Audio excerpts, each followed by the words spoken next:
जय हिंद दोस्तों, स्वागत करता हूं आपके अपने YouTube चैनल अमित विकल क्लासेस में। आज हम देखेंगे आपका प्रीवियस क्वेश्चन का एनटीपीसी ग्रुप डी का सीरीज का पार्ट नंबर आपका 18 और पार्ट नंबर 18 का ये रहा आपका क्वेश्चन नंबर फर्स्ट। देखिएगा क्या कर रहा है। उसने कहा एक वस्तु को 440 रुपए में बेचने पर उसी वस्तु को 1000 रुपए में बेचने पर प्राप्त लाभ के 60% हानि होती है। यानी कि अगर हम उसे 1000 में बेच दें तो जो लाभ होता है ना, उस लाभ का अगर हम उसे 440 में बेच दे तो 60% हानि होती है।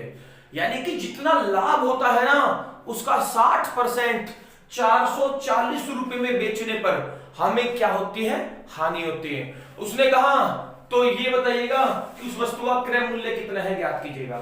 आप मुझे एक बात बताइएगा, देखिए ना 1000 में बेचने से तो लाभ हुआ और 440 रुपए में बेचने से हुई हानि।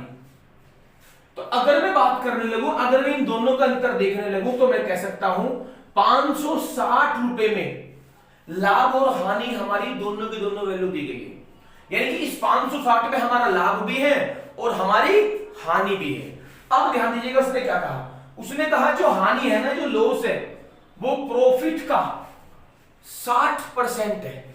मान लीजिएगा प्रॉफिट हमारा 100 है तो मैं कह सकता हूं जो हमारे हानि है वो 60% होगी। अरे हाँ है ना। देखना 0 से 0 काट दीजिएगा, 2 से काट दीजिएगा 3 बार और 2 से काट दीजिएगा 5 बार। यानी कि मैं कह सकता हूं 3 रुपए की तो हानि हुई छोटी वैल्यू में और 5 रुपए का लाभ हुआ। तो ये बताओ लाभ और हानि छोटी वैल्यू में कितनी हुई? 8। छोटी वैल्यू में लाभ और हानि हुई 8, या मैं कह सकता हूं लोकल वैल्यू में लाभ और हानि है 8। अरे बताओ ओरिजिनल में कितनी है? 560। तो ध्यान रखना ओरिजिनल को तो रख दिया ऊपर और जो लोकल है उसे हमने कहां रख दिया? नीचे। ध्यान रखना अगर मैं इंटू में गुणा कर दूंगा तो जी मेरी हानि निकल के आ जाएगी, और अगर मैं इंटू में 5 कर दूंगा तो जी मेरा लाभ निकल के आ जाएगा। तो लो जी लो, मैं इंटू में 5 कर रहा हूं। जैसे ही इंटू में 5 करा तो देखना 8 7 56 और 7 5 35, यानी कि 350 रुपए का लाभ हुआ। अरे वस्तु को 1000 रुपए में बेचने पर 350 रुपए का लाभ। अगर मैं 1000 में से 350 घटा दूं जो लाभ के जो लाभ है हमारा, तो ये बताओ हमारा सीपी निकल के आ जाएगा कि नहीं जाएगा? तो मैंने 1000 में से 350 घटा दिया तो ये बताओ हमारा सीपी आया। सीपी कितना निकल के आया? 650, और 650 ही इसका क्या है जी? आंसर है। ये रहा आपका क्वेश्चन नंबर सेकंड। देखिएगा उसने क्या कहा। उसने कहा एक संख्या का 2/5 जो है ना 182 है। किसी संख्या का 2/5 182 के बराबर है, तो उसने कहा उस संख्या का 48% क्या होगा, ज्ञात कीजिएगा। तो देखना 2/5 जो है वो बराबर है जी 182 के। क्लियर है कि नहीं है? तो हम क्या करेंगे, ध्यान दीजिएगा। अगर यहां देखने लगे तो उसने कहा उसका 48% क्या होगा, ज्ञात कीजिएगा। तो देखना 182 इंटू में क्या करेंगे, ध्यान दीजिएगा। देखना 2 से काट दीजिएगा, 2 नी 18, 2 एकम 2, 2 नी 18 और 2 एकम 2, फिर 5 की गुणा कर दोगे। देखना 5 एकम 5 और 5 नीम कितना भाई? 45। 5 एकम 5 और 5 नीम कितना भाई? 45, यानी कि 455 आ गया। 455 हमारी पूरी वैल्यू आ गई। अब उसने कहा उसका 48% क्या होगा, ज्ञात कीजिएगा। तो कुछ नहीं करना, 455 का आप डायरेक्ट 48% निकाल दोगे। कितना निकाल दोगे भाई? 48%। तो 48% कैसे निकालेंगे देखना। तो 48 अपोन में कर दीजिएगा। देखना 48% का क्या मतलब होगा? 48/100। अगर हम इसे देखने लगे तो 2 से देखना 24 बेर गया, और ये 2 से आपका 50 बेर गया। तो देखना इसका आप है ना 24 में आप क्या निकाल दोगे भाई? 50। तो देखना कितनी बेर कटेगा, ध्यान दीजिएगा। यहां आ जाओ, देखना 5 से काट दीजिएगा, 5 से 10 बेर कटेगा। 5 एक 5 नीम 45 और 5 एकम 5, और आप 91 की 24 में गुना कर दो। जब आप 91 की 24 में गुना करोगे तो देखना टोटल कितना निकल के आएगा। तो ये आपका निकल के आएगा जी 91 की 24 में गुना करने के बाद 91 इंटू 24 कर लीजिएगा, देखना 4 क्लियर है, और ये 36 और ये आपका 2 और ये आपका 18। मैं कह सकता हूं 4 8 11 1 यानी कि ये आपका निकल के आ गया 8, ये आपका आया 2184। अब ये जो आपका 2184 आया है और बटे में कितना है 10, जब आप 2184 को 10 से डिवाइड कर दोगे तो ये आपका निकल के होगा 218.4, और यही हमारा क्या होगा, आंसर होगा। ये रहा आपका लाभ हानि का क्वेश्चन नंबर 3। देखिएगा कह क्या रहा है, सुन लीजिएगा। उसने हमारे से कहा कि एक व्यक्ति ने 8% की हानि पर एक कमीज 345 रुपए में बेची। 8% की हानि पर 345 में बेच दी। उसने कहा तो 12% का लाभ प्राप्त करने के लिए उसे कितने रुपए की कमीज बेचनी चाहिए, याद कीजिएगा। देखना 8% के लाभ पर 345 की बेच दी। ये बताओ 8% का मतलब क्या होता है, 8/100, यानी कि 4 से काट दोगे 4 दूनी 8 और 4 से आपका 25 बार, यानी कि 25 रुपए की कमीज, ध्यान रखिएगा 25 रुपए की कमीज 2 रुपए की हानि पर बेच दी, तो मैं कह सकता हूं छोटी वैल्यू में 23 रुपए की बेच दी, लोकल वैल्यू में 23 रुपए की बेच दी। अरे बताओ ओरिजिनल में कितने की बेच दी, यानी कि 345 की। तो ओरिजिनल तो रखेंगे ऊपर और जो लोकल है उसे कहां रखेगी, नीचे। अब उसने कहा क्या परसेंट लाभ कमाना है, 12% लाभ कमाना है, और 12% का लाभ निकालने के लिए 12 बटे में क्या कर देंगे 100। इसका मतलब हो जाएगा जी 3 बटे में 25, यानी कि प्राइस 25 रुपए था और 3 रुपए के ज्यादा लाभ पर बेचनी है, तो छोटी वैल्यू में कितने की बेचनी है, 28 की। देखना 12% बराबर है 3 बटे 25 के, यानी कि सीपी 25 था और 3 रुपए ज्यादा पर बेचनी है, तो कितने में बेचनी है, अरे लोकल वैल्यू में 28 रुपए की बेचनी है। तो क्या करेंगे, इनटू में डायरेक्ट क्या कर देंगे, 28 कर दीजिएगा। देखना 23 से कटेगा, 23 से कम 23, 23 से 345 कटेगा जी 15 बार, और फिर हम 15 की कर देंगे 28 में गुना।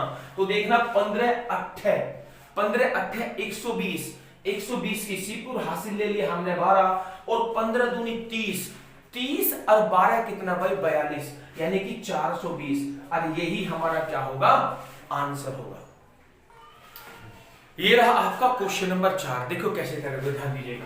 उसने कहा एक आदमी ने 1 रुपए के 5 पेन खरीदता है और 1 रुपए के 4 के हिसाब से उन्हें बेच देता है, तो ये बताओ उसका हानि प्रतिशत कितना होगा, याद कीजिएगा। 1 रुपए के 5 के हिसाब से बहुत सारे पेन खरीदे और सारे पेन को 1 रुपए के 4 के हिसाब से उसने क्या कर दिया, बेच दिया, तो हमारे से कह रहा है उसका हानि प्रतिशत कितना होगा, याद कीजिएगा। तो देखो ये क्वेश्चन हम है ना जी 3 प्रकार से कर सकते हैं, लेकिन मैं आपको चलो 2 प्रकार से बता रहा हूं, ध्यान दीजिएगा। देखिए ना 1 रुपए के 5 बेच दिए, खरीदे, और 1 रुपए के 4 उसने बेच दिए, तो सबसे पहले आप क्या करोगे, ध्यान दीजिएगा। देखना आप इसकी है ना क्रॉस ऐसे गुना कर दीजिएगा। देखना 5 एकम 5, फिर आप इन दोनों की क्रॉस गुना कर दीजिएगा, 4 एकम 4, और 5 में से 4 को बता दीजिएगा। एक बार फिर क्या बता रहा हूं, क्रॉस गुना कर दीजिएगा।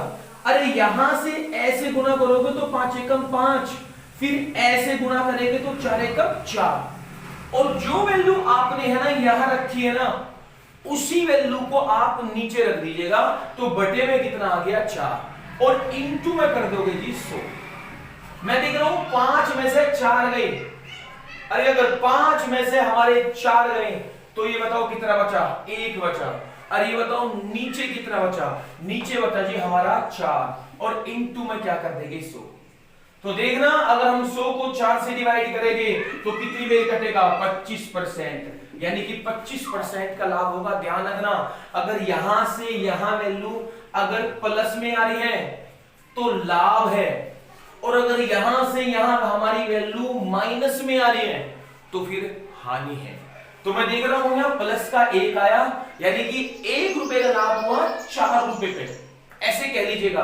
और इंटू में 100 तो हमारा आ जान से 25%। यहां हानि ना लिखे, यहां पर लाभ लिख लीजिएगा कि लाभ कितना होगा। एक तरीके तो इसका ये हुआ, ठीक है।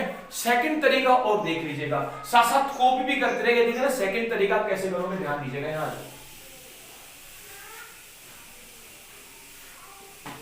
ये बताओ 1 रुपए के 5 बेच दिए खरीदे और 1 रुपए के 4 के हिसाब से उसने बेच दिए। उसने कहा कि ये बताइएगा उसे लाभ कितने परसेंट हुआ, ज्ञात कीजिएगा। ध्यान रखना, उसने जितने पेन खरीदे हैं उसने उतने ही पेन क्या कर दिए, भी बेच दिए। यानी कि पेनों की संख्या दोनों तरफ बराबर है। यहां पेन 5 है, यहां पेन 4 है, तो दोनों को बराबर करने के लिए ऊपर कर दो 4 की गुना और नीचे कर दो किसकी भाई, 5 की गुना। और ध्यान रखना, अगर आप 4 की गुना यहां करोगे तो 4 की गुना यहां भी करोगे, और अगर आप 5 की गुना यहां करोगे तो 5 की गुना यहां भी करोगे। इसका मतलब ये हुआ कि 4 रुपए के पेन खरीद कर अरे 5 रुपए की बेच दी, 4 के खरीद कर 5 में बेच दिए तो 1 रुपए का लाभ हो गया, और 1 रुपए का लाभ हुआ किस पे है, 4 पर। और इंटू में क्या कर देंगे जी 100, तो देखना 4 से कितने में कटेगा, 25%, यानी कि हमें 25% का क्या हो गया, लाभ हो गया। और यही हमारा क्या है, आंसर है। देखना ये रहा आपका क्वेश्चन नंबर 5। उसने कहा अक्षय 2 वर्ष के लिए 6% साधारण ब्याज की दर पर 3000 रुपए उधार लेता है। अरे 6% की दर पर 2 साल के लिए 3000 रुपए उधार ले लिए, और समान राशि यानी कि 3000 रुपए ही उसने 2 वर्ष के लिए 9% की साधारण ब्याज की दर पर उधार दे दिए। 3000 रुपए 2 साल के लिए 6% की दर पर उधार लिए, और यही 3000 रुपए 2 वर्ष के लिए 9% की साधारण ब्याज पर दे दी।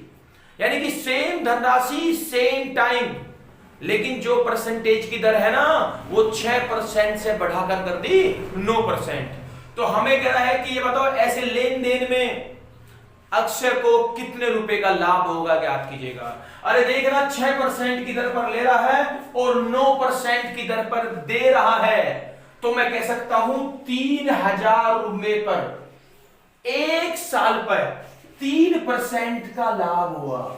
आप समझ रहे हो, अरे 3000 रुपए पर 1 साल में 3% का ज्यादा लाभ हुआ, यानी कि 6% पे तो ले रहा है और 9% पे दे रहा है, तो 6000 का 3/100 ये 1 साल का लाभ निकल कर आ गया।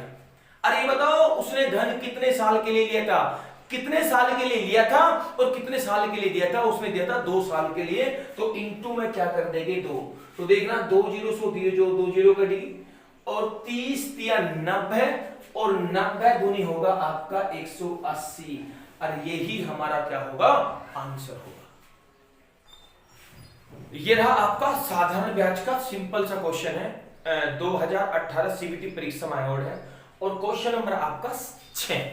देखो उसने कहा था 2 वर्ष के लिए, यानी कि टाइम हमारा 2 साल है, 4% साधारण ब्याज की दर से मूलधन जो है, यानी कि जो हमारा प्रिंसिपल है वो 3675 रुपए है, तो हमारे से पूछ रहा 2 साल का ब्याज कितना है, ज्ञात कीजिएगा। अरे हमारे पास मूलधन है, हमारे पास टाइम है, हमारे पास दर है, आपसे पूछ रहा है कि 2 साल का ब्याज कितना है, ज्ञात कीजिएगा।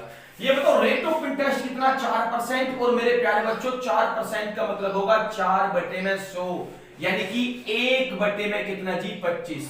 तो मैं कह सकता हूं प्रिंसिपल आपका 25 है, छोटी वैल्यू में मूलधन 25 है, और आपका जो 1 साल का ब्याज है वो 1 रुपए है। 1 साल का ब्याज 1 रुपए है, तो 2 साल का ब्याज कितना होगा, 2 रुपए होगा। तो 1 साल का जब 1 है तो मेरे प्यारे बच्चों 2 साल का ब्याज कितना होगा, 2 रुपए होगा। कितना होगा, 2 रुपए। ये लोकल वैल्यू में ब्याज है 2 रुपए। अरे बताओ लोकल वैल्यू में मूलधन कितना है, 25 रुपए। लोकल वैल्यू में मूलधन तो 25 रुपए है, और ओरिजिनल में कितना है, ओरिजिनल में है 3645। तो ओरिजिनल तो रखेंगे ऊपर, और जो लोकल है अरे उसे कहां रखेंगे, नीचे। हमारे से पूछ रहा है 2 साल का ब्याज, अरे बताओ 2 साल का ब्याज कितना है, 2, तो इनटू में क्या कर देंगे जी, 2।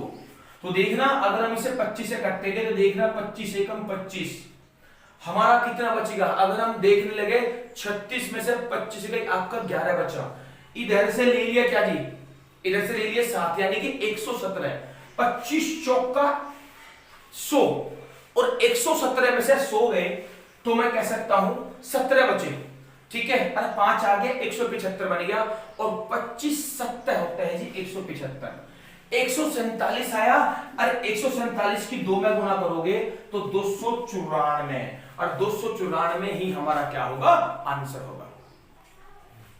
ये रहा आपका क्वेश्चन नंबर 7। देखिए चक्रवर्ती ब्याज का बहुत अच्छा क्वेश्चन है, कैसे करोगे इस बात को ध्यान दीजिएगा। मैं आपसे कह रहा हूं कोई राशि चक्रवर्ती ब्याज की दर से 4 साल में अपने से 3 गुना हो रही है। 4 साल में 3 गुना, तो वहां से कह रहा है कितने साल में अपने से 2187 गुना होगी, ज्ञात कीजिएगा। 4 साल में 3 गुना हो रही है, तो ये पूछ रहा है 2187 गुना कितने साल में होगी, ज्ञात कीजिएगा।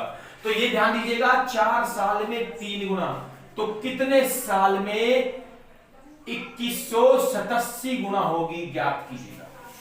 ये आपसे पूछ रहा है, तो ध्यान दीजिएगा जब भी ऐसा क्वेश्चन आएगा, चक्रवर्ती ब्याज का मोस्ट इंपोर्टेंट क्वेश्चन है, और ये आपकी परीक्षा में आया हुआ भी है। तो ऐसे क्वेश्चन को कैसे करोगे, ध्यान दीजिएगा। यहां जाओ, देखना यहां वैल्यू 3 गुना है और यहां 2187 है, तो आप एक काम करोगे, इस वैल्यू को है ना इसके इक्वल कर लोगे, यानी कि यहां 3 है तो इस वैल्यू को भी 3 के रूप में हम चेंज कर देंगे। 3 के रूप में चेंज कैसे कर सकते हैं, ध्यान दीजिएगा। देखना अगर मैं 3 की 7 बार गुणा करूं, अगर मैं 3 की 7 बार गुणा करूं तो जी 2187 बनेगा। कितना बनेगा, 2187। यानी कि कहने का मतलब है मैं 2187 की जगह मैं 3 की पावर 7 लिख सकता हूं कि नहीं लिख सकता। अरे 3 की पावर 7 ही बराबर होता है 2187 के। क्लियर है कि नहीं है? अब बस कुछ नहीं करना, देखना जब हमारे बेस बराबर हो जाए, यहां भी 3 यहां भी 3, तो ये जो पावर है ना 7, इस 7 की गुना आप 4 में कर दोगे, तो 7 चौक कितना आया 28, और 28 ही हमारा क्या होगा, आंसर होगा। ये रहा आपका क्वेश्चन नंबर 8। देखिएगा कह कर रहा है, अच्छा क्वेश्चन है। उसने कहा 2 वर्ष बाद एक शहर की जनसंख्या कितनी हो जाएगी, 2 साल के बाद कितनी होगी, जो वर्तमान में 12 लाख है, और जो वृद्धि है ना वो हमारी 4% है। 12 लाख हमारी वर्तमान जनसंख्या है, 4% हर साल बढ़ रही है, तो आपसे पूछ रहा है 2 साल के बाद कितनी होगी, ज्ञात कीजिएगा। तो देखना 4% का मतलब क्या होता है जी, 1/25, यानी कि जनसंख्या पहले साल 25 है और 25 में 1 की वृद्धि होगी, तो मैं कह सकता हूं 25 से भाई 26 बनेगी। हाँ या ना बताओ, 25 से कितनी बनेगी, 26। ऐसे ही दूसरे साल भी 4% की वृद्धि है, तो दूसरे साल भी हमारा 25 से क्या बन जाएगा भाई, 26 बन जाएगा। क्या बन जाएगा, 26। ध्यान रखना पहले साल भी 4% की बढ़ोतरी, तो 25 से 26 वैल्यू हमारी होगी, और दूसरे साल भी 4% की बढ़ोतरी, तो दूसरे साल भी वैल्यू जो हमारी है ना वो 25 से कितनी होगी, 26। तो देखिएगा अगर मैं इन दोनों की गुणा कर दूं तो ये आपकी पहले वाली जनसंख्या निकल के आ जाएगी, और अगर मैं इन दोनों की गुणा कर दूं तो ये 2 साल बाद वृद्धि के बाद की जनसंख्या निकल के आ जाएगी। और कितनी आई, 776। ये बताओ लोकल वैल्यू में हमारी वर्तमान जनसंख्या है 625, और ये बताओ ओरिजिनल में कितनी है, 12 लाख। तो ध्यान रखना ओरिजिनल को तो रखेंगे ऊपर, और जो जी लोकल है उसे कहां रखेंगे जी, नीचे। ओरिजिनल ऊपर और लोकल कहां रखेंगे, नीचे। हमारे से पूछ रहा है 2 साल बाद की, अरे बताओ 2 साल बाद है कितनी, 676, तो इनटू में क्या कर देंगे, 676। देख लीजिएगा जब हम इसे काटेंगे, देखें ना 25 से 625, और हम 25 से इसे काटेंगे तो ये आपका 48,000 बार कटेगा। कितनी बार कटेगा, 48,000 बार। अब ऐसी कंडीशन में क्या करेंगे, ध्यान दीजिएगा। अब हम 25 से 48,000 कटेंगे तो ये आपका 1920 आएगा। अरे कितना होगा, 1920। और जब हम 1920 की अरे 676 में गुणा करेंगे, किसमें गुणा करेंगे, 676 में, तो ये आपका निकलेगा होगा 12,97,920। यानी कि 2 साल के बाद जो जनसंख्या होगी ना इन दोनों की गुणा करने के बाद वो होगी 12,57,920। अरे यही हमारा क्या है आंसर है। ये रहा आपका एरिया का क्वेश्चन नंबर 9, यानी क्वेश्चन नंबर 9 है और एरिया से क्वेश्चन दिया हुआ है। उसने कहा एक वर्ग की प्रत्येक भुजा में 50% की वृद्धि कर दे। अगर हम वर्ग की भुजा में 50% की वृद्धि कर दे और वृद्धि करने पर बने नए वर्ग, यानी कि जो नया वर्ग बनेगा और तथा दिए गए क्षेत्रफल का क्या अनुपात होगा ज्ञात कीजिएगा। यानी कि अगर हम भुजा को 50% बढ़ा दें तो बढ़ाने के बाद जो नए वर्ग का क्षेत्रफल है उसका पुराने वर्ग के क्षेत्रफल के साथ क्या अनुपात होगा ज्ञात कीजिएगा। ध्यान दीजिएगा, यहां जो वर्ग का मतलब है जी स्क्वायर, यानी कि जिसकी चारों की चारों भुजा क्या हो जी बराबर। सपोज करेगा इसकी एक भुजा 2 है। अगर एक भुजा 2 है तो ये बताओ इसका एरिया कितना होगा भुजा का स्क्वायर, यानी कि 2 का स्क्वायर कितना जी 4। अब उसने कहा अगर हम इसकी भुजा को 50% बढ़ा दें, अरे बताओ अगर हम 50% बढ़ा देंगे 2 का 50% होगा जी 1, 2 का 50% 1 और 2 में 1 बढ़ा देंगे तो 2 प्लस कितना होगा जी 3, 2 प्लस 1 यानी कि 3, यानी कि नए वर्ग की जो भुजा आई है ना वो आई है जी 3। अरे बताओ इसका एरिया कितना होगा 9, यानी कि भुजा का स्क्वायर, 3 का स्क्वायर कितना होगा जी आपका 9। अब देखो उसने क्या कहा, उसने कहा नए वाले का पुराने वाले के साथ क्या अनुपात है। तो 9 को रख देंगे पहले और 4 को रख देंगे कहा जी बाद में, क्योंकि नए का पुराने के साथ अनुपात पूछ रहा है तो पुराने वाले को रखेंगे पहले और पुराने वाले को रखेंगे बाद में। तो आंसर निकल के आया आपका 9:4। यह रहा आपका क्वेश्चन नंबर 10, एरिया से ही आपका क्वेश्चन नंबर 10 है। देखो उसने क्या कहा 88 किलोमीटर की दूरी है ना, एक पहिया 1000 चक्कर में तय करता है। 88 किलोमीटर दूरी 1000 चक्कर में एक पहिया तय करता है। उसने कहा तो ये बताओ इस पहिए का व्यास कितना है। व्यास का मतलब है कि डायमीटर कितना है ज्ञात कीजिएगा। व्यास का मतलब है डायमीटर कितना होगा ज्ञात कीजिएगा। तो आप मुझे एक बात बताइएगा टोटल दूरी कितनी है। अगर मैं देखने लगूं तो टोटल दूरी है जी 88 किलोमीटर और जो एक पहिया है ना वो 88 किलोमीटर दूरी 1000 चक्कर में तय करता है। तो सबसे पहले आप एक काम करिएगा, अरे जो पहिया जो दूरी एक चक्कर में तय कर रहा है वो मीटर में होगी ना कि किलोमीटर में होगी। तो आप सबसे पहले है ना इस 88 किलोमीटर को मीटर में चेंज कर लो। तो किलोमीटर को मीटर में चेंज करने के लिए हम 1000 से क्या कर देंगे कि गुना कर देंगे। 1000 से क्या कर देंगे गुना, क्योंकि 1 किलोमीटर बराबर होता है जी 1000 मीटर के। तो 88 किलोमीटर बराबर होगा 88,000 मीटर के। अब ये बताओ उसने है ना इतनी दूरी है ना इतने चक्कर में तय करी।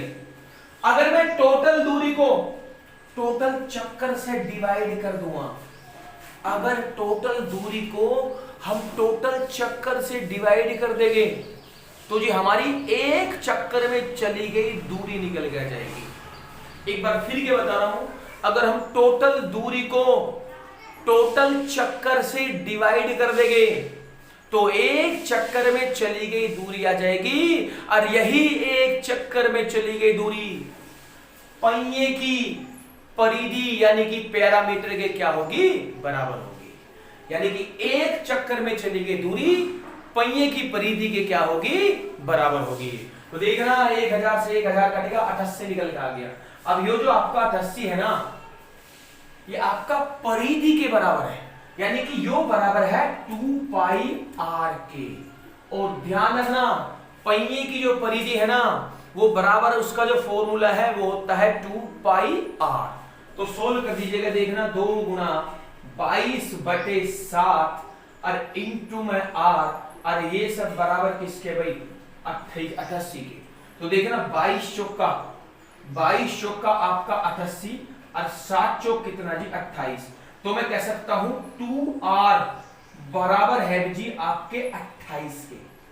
अरे 2r बराबर है 28 के और हमारे से पूछ रहा है व्यास। व्यास होता क्या है सुन लीजिएगा, ये सेंटर है ये त्रिज्या है ये r और ये कंप्लीट है व्यास, ये r तो ये भी r, तो पूरा कितना हो गया 2r। यानी कि जो हमारा व्यास यानी कि डायमीटर जो होता है ना वो 2r के बराबर होता है, और यहां 2r की वैल्यू कितनी आई 64। तो इसका मतलब 64 ही हमारा क्या है, आंसर है। उम्मीद करता हूं आपको ये एक छोटी सी ये वीडियो पसंद आई होगी। अगर वीडियो पसंद आई है तो ज्यादा से ज्यादा शेयर करेगा, लाइक करेगा और चैनल को सब्सक्राइब करेगा। वीडियो देखने के लिए सभी को मेरा धन्यवाद।